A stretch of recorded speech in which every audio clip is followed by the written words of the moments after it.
So yeah, there's AEW and some Full Gear talk. So we're gonna move on to topic two. Kris, what's your topic today? Man. So yeah, last we spoke was back in May. I was getting ready to move from the house that I'd been living in. I'd been a nursing home administrator in the King County, Washington area for about a year at that point, and we were on the cusp of moving back to where we lived previously. Mm, So we've done that. I had a dream of opening up a disc golf shop. We did that, and I can't say that it's been all sunshine and roses, but going through that exercise was actually really empowering in a lot of ways. The business is up, it's running. We've, made a little bit of money doing it, but sometimes life throws you some curveballs, and unfortunately in my situation, I was getting some assistance in forming this business, and it was allowing me to grow the business but not rely on it for income. So mm. it was tied to the unemployment assistance, because as a healthcare executive, my profession isn't in high demand. So that's kind of what qualified me for this program that assisted me in achieving this dream. And along with that, I even enlisted the services of an advisor that helps you through the ideation process and really trying to figure out one, putting pen to paper, is this going to be something that's going to work out? And yeah, and really, it started really to take shape. I'm still confident that with that iteration of the business and what I was doing, if I was given the amount of time I thought I had, we would have been onto something good. But alas, sometimes you get an email that says, "Hey, by the way, you're getting one more check. Better find a job." Okay, great. So I so I did that, and I'm actually working for another healthcare provider here near my new old home. It's 4 minutes from my house. Oh, okay. Healthcare administration is a very lucrative career, so I don't have to rely on any money from the business. But it also gives me some extra income that I can put into it. So Right. so now we're in a process of kind of reimagining what the business can be. It's no secret to anybody that knows my name or has met me or follows me on Twitter that occasionally I draw stuff. And Occasionally. so I've been I've been really fortunate that especially recently my stuff's been pretty well received. And I mean, Xavier Woods retweeted fan art, and Hmm. Big E, I think, even liked it, which that was enough. I thought it was great. I was like, I can retire now. Right. But I was actually really fortunate that I put out some fan art that was disc golf related, and the right people saw it, and I was contacted by a couple of professionals in the industry. Nice. And so I think I'm up to 4 professionals now that I've done artwork for. And now I've also done it for another disc golf retailer. And so Ooh. these came out recently. This was a logo that I made for an amateur disc golfer that's native to Washington, but at 12 years old, she's competing against grown women and beating them at all of the largest tournaments across the country. And so I've been really fortunate to, kind of partner with them as just their friendly neighborhood artist. And so I'm probably going to work on a revision of this cool logo that I made. I want to make sure I get it in the frame correctly. Yeah, I'm you're good. looking at the Oh. I'm looking at the stream over here, and I know I'm cropped a little bit, so I just want to make sure. So anyhow, um, and so yeah, so instead of having this disc golf shop where I have to have, several $1,000s worth of inventory to cycle through monthly in order to be able to take a couple for myself, I can now try to position myself as more of a art-driven niche within not only disc golf, but it allows me to kind of rest at this intersection between disc golf and the video games industry. Hmm. I have done a lot of art for people in the video games industry and podcasting, YouTubers, and now disc golf. And so now I really get to kind of get into this whole passion project, and it's now does become kind of a labor of love. So with the business already established, I already have the wholesale agreements in place with all of the major manufacturers in disc golf. and the majority of them for a small fee they will make, because they have to CNC with aluminum an actual stamp to put the images on the discs. Okay. So there's a small fee for that kind of a thing. But I'll be able to put out limited edition discs with my own art on them. And my plan is to try to elicit the help of streamers, friends that I have in the gaming industry, and make these kind of again at the intersection of the two things that I love. So, so we can have an Enigma disc, with some new artwork you may or may not have coming in your future. Hmm. Yeah, I'm really close friends with Snowbike Mike. Mike and I have been friends for. He honestly is the first person that ever bought a piece of digital art from Oh, me okay. ever, Nice. and we got to hang out a couple times, and we spent one weekend hanging out at PAX West a few years ago, and like that's my guy. Like Hmm. he's always sounding the alarm, and whenever I have something going on, he's like, this is the guy. So it'd be really cool for my first disc to be like a Snowbike Mike disc, and draw some cool pug on there doing something, and get it out there, and really try to get at that intersection between disc golf and gaming. There's a lot of people that I didn't even really suspect, really, that I see on Twitter from time to time that are in the gaming world specifically that reference disc golf because it's something that they do in their spare time for exercise, but they don't consider themselves disc golfers. That's not Okay. how they identify themselves. But there's definitely a lot of us out there, and so I really want to try to leverage that and kind of get out there and position myself right in between those two worlds. And I think just professionally as an artist, if eventually if I ever want to do that instead of what I'm doing now, that's probably the best angle I can take. Right. Really, because of disc golf and gaming are the friends that I've made, and the things that I've just observed. Like there's no stronger community bonds than between those in those two spaces. And so yeah, I mean, I definitely, it's part of the reason why I love both things. So I want to live it and breathe it someday. So that's the hope and dream. But yeah, that's kind of it in a nutshell. Yeah, I mean, here in the near future, I'm going to be liquidating everything on my site. Everything's going to be like 20% off. I'm going to probably move some of it on to, I have a friend that owns a disc golf shop. So I may be moving on some of my wholesale stuff to him. But we're just going to be cleaning up shop and repositioning ourselves. And it's really neat. I have been told for a little while now from peers of mine that, hey, you're actually pretty good at this art thing.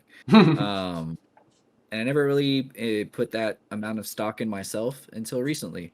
And so it's kind of neat to be in a position now where professionally my career is in a really great place, and now I get to just kind of indulge in stuff that I really enjoy. So yeah, so that's the plan.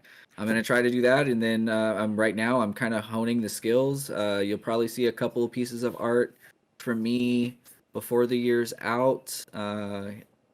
I'm actually right now doodling a CM Punk piece. I think I Oh. might do.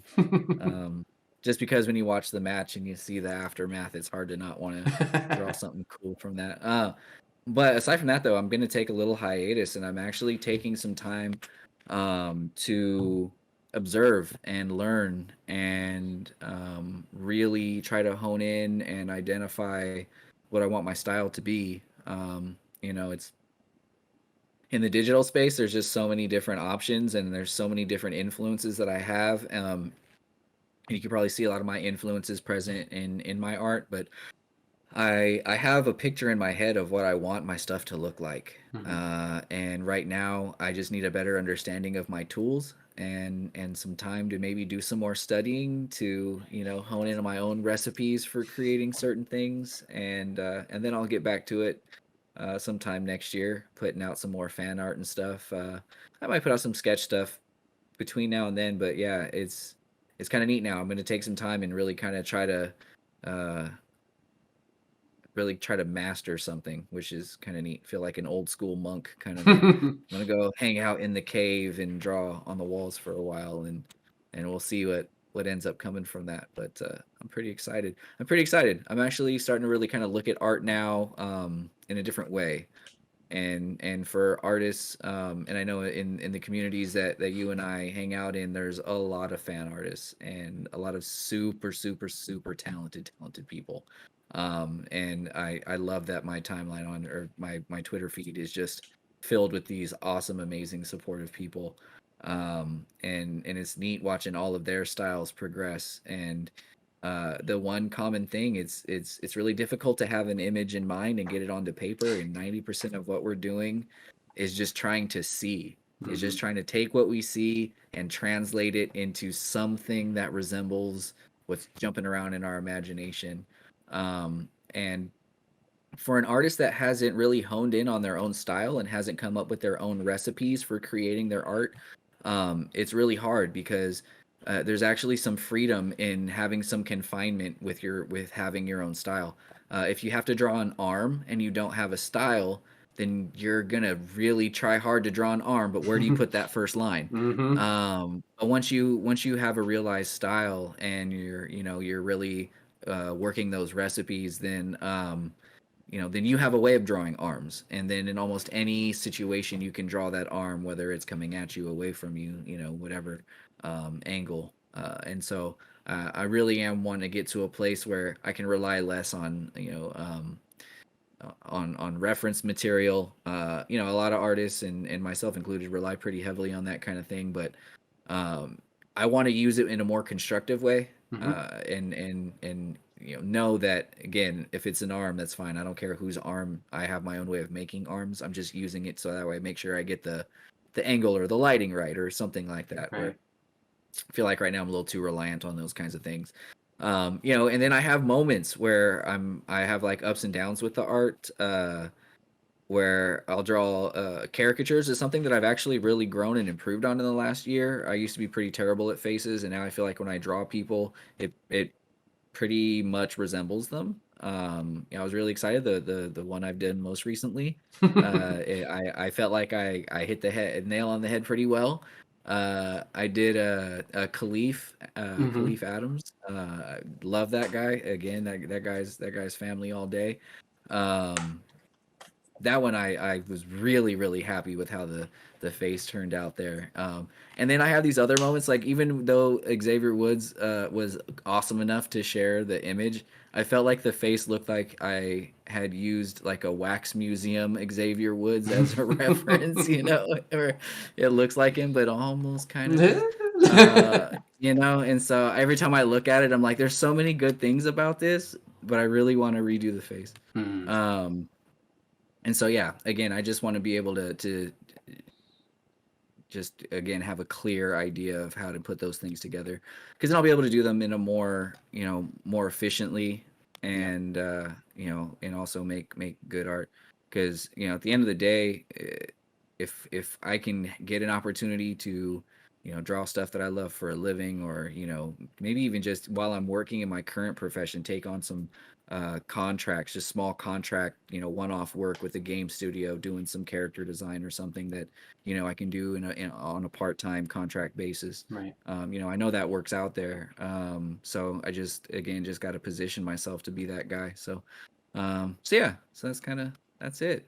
Wow, that's awesome. Yeah. I mean, the positivity is great, especially because shifts of any kind can always be stressful, and I'm sure you had those stresses. But hearing the plan now and like your positive outlook towards it is fantastic, man, and that's No, great. I appreciate it. Yeah, Thank you. it's gonna be great seeing, obviously, once you are done with your break and you're studying in the caves, like what comes out of that. Because yeah, your work right now, especially these past couple months that I've seen, you posting on Twitter and stuff, like it's just incredible. So it's gonna be cool to see that refresh, kind of, if you want to take it that way, just like take a step Yeah, back, yeah. go from there, and move on. That's awesome, man. Very cool. Very cool.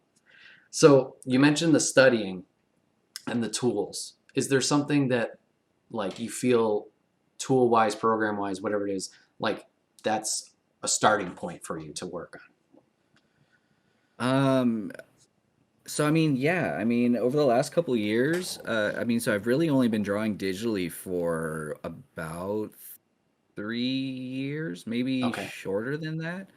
I was doing everything traditionally, pencil sketches and then, ink, and I was actually really intimidated by the idea of digital art and coloring in general, which now it's something that I'm really fascinated by and I want to improve at. Um, it was Nerf Alice Mm. who I met at PAX West. It feels like forever ago, but it was probably only in like 2017 or 2018 or something like that. She and I collaborated on a piece about this time of year, and I did the line work, and it was not my best line work, but she threw some colors on that thing, and I was like, "Oh my God, you are a magician!" And so that really was like, okay, I'm gonna give this a shot. So tool wise, I started out with a $40, um, you know, Amazon tablet. It didn't have a screen of its own, so you're looking at the monitor while you're Yep. drawing. And it was handy, and I actually went back and looked at like my first like Greg Miller fan art piece that I did back then, and it wasn't bad. The line work was pretty good. Like I was actually looking, I was like, hey, all right, for what it was and what I had to work with, I was pleased. Um, and then uh, kind of graduated from that and was using a kind of an older, smaller iPad for a bit. And I was using Procreate, which a lot of artists use. And that was going really well. I did find just kind of some limitations there. And I don't know if it was like my lack of understanding of the software, what have you, but um, Ethan, everybody. I watch on Twitch pretty frequently a creator who calls himself Young Khan, Okay. and he does actually a lot of emote work and stream asset work for probably most of the streamers that we watch. He's kind of like the silent hero of Twitch. Like this guy is just killing it. And and so I really kind of got obsessed with watching what he was doing. And he introduced me to software called Clip Studio Paint, Mhm. which I now learned is kind of like an industry standard kind of software. Oh, It's very similar to Photoshop or Illustrator. They have a lot of parallels. You can actually take brushes from those Adobe softwares and use them in Clip Studio, so there's some okay. interchangeability there. Um, and so he was using it for emotes and for like sketching and things that he was doing for his products, but it really just kind of got me going down the rabbit hole of that particular software. And that is where I think the biggest growth I had probably of that period was the more I was able to figure out how to use those tools, the better off I was. So then I needed a different tablet because Clip Studio is on the iPad, but for the iPad I had wasn't a great experience. So I ended up with a Huion 13-inch. This is a decent tablet. It's not. It's probably mid-level artist tablet. You have to plug it into your PC, so you're tethered to your desk. But again, using that, my art again made another jump and in quality. And so that was, I guess, just a positive development, and it gave me an opportunity to get further down the rabbit hole of Clip Studio and develop an understanding there. And then most recently, I follow and watch videos and things, and I just really like the social when they post on social media the art of this guy named Nolanium. Um, I want to say his name's like Nolan Harris or something like that. But he's kind of from the same area that I'm in. Hmm. I'm a couple hours from Seattle. He's from Seattle. He actually does a lot of licensed illustration work for the WWE. Oh, okay. Yeah, and so that was where I first started seeing his stuff was like WWE fan art, and then suddenly he was given like a cease and desist because he was selling prints, Hmm. and then he was working for them. So I'm like, that's pretty rad. Um, and so yeah, just kind of following his stuff, and he works on an iPad Pro. And the idea of not being tethered to my desk is something that is really it's just something that's really important to me. I like to be able to just I like standing at my counter in the kitchen. It's Oh, really okay. weird. It drives my fiance crazy. Because like I come home from work and then I stand in the kitchen for 3 hours. Yeah. Uh, but but I got the iPad Pro and the Apple Pencil 2, and I can use Clip Studio Paint, and it's bigger than the tablet I was using for the PC. Hmm. And I'm not a spokesperson for Apple, but I Cool. should be. These things, they're big. The internals are, I believe, identical to that year's MacBook Pros, Oh, okay. like the M1 chip and all that good stuff. I'm not so much into all that. Oh, I don't want to show the work in progress. Hang on. I don't want to show that one either.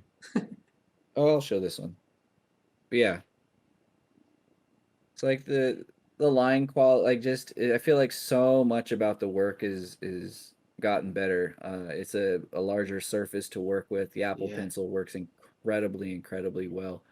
Um, and yeah, so and now I'm kind of using both. So and I apologize if this has gotten such a long discussion about the tools, but I'm using Clip Studio Paint to do a lot of the iterative work, the early part of the process, and all of the polish work, all of the little extra uh you know um little embellishments, if I make something shine a little bit, or I really like some of the halftone effects.